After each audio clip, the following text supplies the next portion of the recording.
हुकूमत तो ना जागी, लेकिन समाजी कारकुन और ईदी साहब के बेटे फैसल ईदी पारा चिनार वालों की आवाज बनकर एयर एम्बुलेंस लेकर पारा चिनार पहुंच गए। पारा चिनार पहुंचने पर फैसल ईदी का पुरतपाक इस्तकबाल किया गया। शहरियों ने खुशी का इजहार किया और उम्मीद जाहिर की कि अब पारा चिनार के रिहायशियों के मसाइल हल होंगे। फैसल ईदी एयर एम्बुलेंस में पारा चिनार रिलीफ ऑपरेशन में अद्वियात पहुंचाकर वहां से एयर एम्बुलेंस में 3 मरीजों को पिशावर एयरपोर्ट पहुंचाकर पिशावर के मुख्तलिफ अस्पतालों में मुंतकिल करने चले गए। शहरियों ने ईदी की एम्बुलेंस और एयर एम्बुलेंस के काम के आने पर हुक्काम का शुक्रिया भी अदा किया।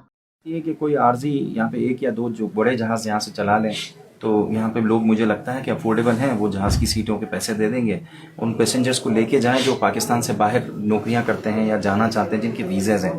तो उनको गवर्नमेंट को जो है वो, या प्राइवेट अगर कोई अपने जहाज़ की सर्विस शुरू करना चाहे तो मैं कहता हूँ कि ये बिल्कुल कर सकते हैं। रास्ता बजरिया जहाज़ बिल्कुल सेफ़ है।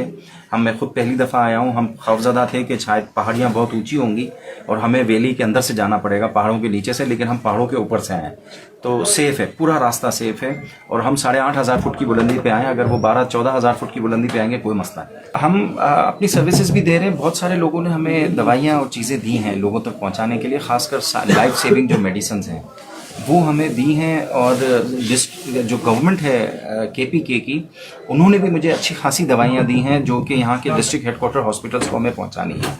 यहाँ के मेडिकल स्टोर्स को भी मैंने देखा, वो भी खाली पड़े हैं, उनके पास भी कोई मेडिसिन नहीं है। और तकरीबन 2.5 महीने से लोग कह रहे हैं कि कोई सप्लाईज नहीं है। क्या आप कारोबार की तशहीर चाहते हैं या सोशल मीडिया प्लेटफॉर्म मैनेज कराना चाहते हैं? तो देर कैसी, अभी राब्ता करें ओनली न्यूज की टीम से। हमारा कॉन्टैक्ट नंबर आपकी स्क्रीन पर है।